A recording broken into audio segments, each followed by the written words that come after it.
लोकसभा चुनाव में मिली करारी शिकस्त के बाद से ही भाजपा के भीतर मचे घमासान को थमने के लिए राष्ट्रीय स्वयंसेवक आरएसएस ने अब खुद कमान संभाल ली है। इसी कड़ी में बुधवार को मुख्यमंत्री सीएम योगी आदित्यनाथ और संघ के सह सर कार्यवाह अरुण कुमार की मौजूदगी में सरकार, संघ और भाजपा संगठन के बीच समन्वय को लेकर एक बड़ी बैठक हुई है। इस बैठक में उपचुनाव को लेकर आगे का एजेंडा तैयार किया गया, जिसमें बीजेपी के अंदर मचे घमासान को खत्म कर एकजुट होकर उपचुनाव को जीतने की रणनीति तैयार की गई है। ये बैठक देर रात करीब 3 घंटे चली। कहा जा रहा है कि उपचुनाव में संघ भी बीजेपी के साथ मोर्चा संभालेगा। इस बैठक में योगी मौर्य के बीच सरकार और संगठन की लड़ाई पर भी खासा ध्यान रखा गया। आपको बता दें कि इस बैठक में सरकार और संगठन के बीच बेहतर समन्वय के साथ ही उपचुनाव की रणनीति, निकायों और बोर्डों में पार्टी पदाधिकारियों की नियुक्ति समेत कई मुद्दों पर चर्चा हुई। बैठक में तय हुआ कि उपचुनाव में भाजपा के साथ संघ कार्यकर्ताओं को भी तैयारी में भागीदार बनाया जाए। सूत्रों के मुताबिक सीएम आवास पर करीब 2.5 घंटे तक हुई बैठक में सबसे ज्यादा चर्चा सरकार और संगठन के कद को लेकर छिड़ी रार को लेकर हुई। संघ की ओर से इस बात पर चिंता जताई गई कि अगर यही स्थिति रही तो आगे के सियासी सफर में सबसे ज्यादा नुकसान भाजपा को उठाना पड़ सकता है। साथ ही सूत्रों का ये भी कहना है कि संघ ने नेताओं को ऐसी स्थिति से बचने की सलाह दी है और ये कहा गया है कि पार्टी के सभी बड़े नेताओं की ये जिम्मेदारी है कि यदि कोई आपसी मतभेद या फिर कोई मनभेद की स्थिति में है तो उसे आमने सामने बैठकर समाधान कर लिया जाए।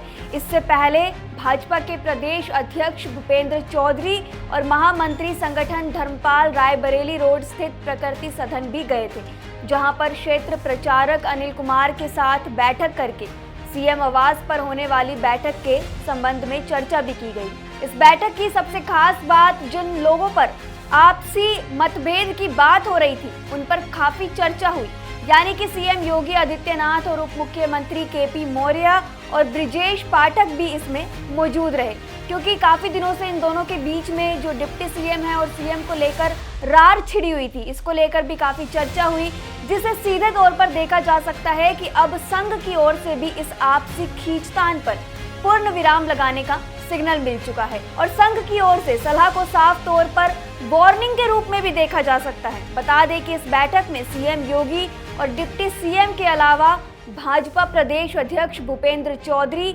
महामंत्री संगठन धर्मपाल क्षेत्र प्रचारक पूर्वी अनिल कुमार और क्षेत्र प्रचारक पश्चिमी महेंद्र भी मौजूद रहे। सूत्रों के मुताबिक बैठक में उपचुनाव की तैयारियों पर चर्चा हुई, खास तौर से बूथ प्रबंधन को और मजबूत करते हुए बूथवार छोटी छोटी बैठकें करके जनता के बीच लगातार संवाद करने की रणनीति पर भी चर्चा हुई।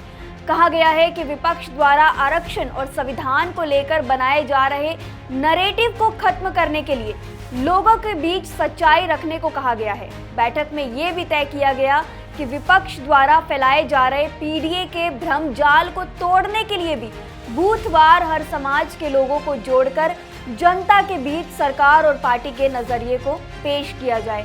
बैठक में ये भी तय किया गया है कि सदस्यता अभियान में पिछड़े और दलित समाज के लोगों को भी ज्यादा से ज्यादा जोड़ा जाए। इसके साथ ही इस बैठक में मिलकर उपचुनाव लड़ने के भी निर्देश दिए गए हैं।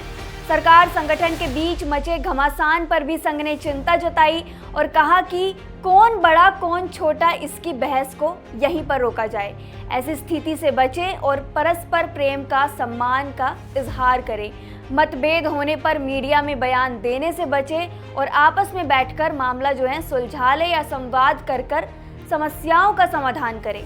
संघ ने पार्टी में गुटबाजी से भी दूर रहने का निर्देश दिया है। बैठक में माना गया है कि जमीनी कार्यकर्ताओं के बीच पनपे असंतोष और उपेक्षा के कारण भी लोकसभा चुनाव में भाजपा को काफी नुकसान उठाना पड़ा।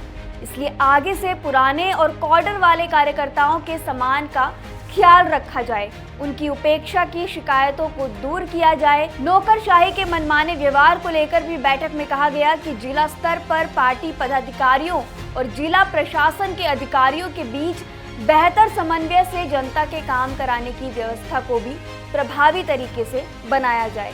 हालांकि आपको क्या लगता है, आरएसएस के इस पूरे मसले पर दखल देने के बाद क्या सीएम योगी और केपी मौर्य के बीच जो खींचतान चल रही थी वो थम जाएगी? क्या उपचुनाव में इस बैठक का कोई असर दिखेगा? हमें अपनी राय इस पूरे मसले पर जरूर बताएं। शुक्रिया।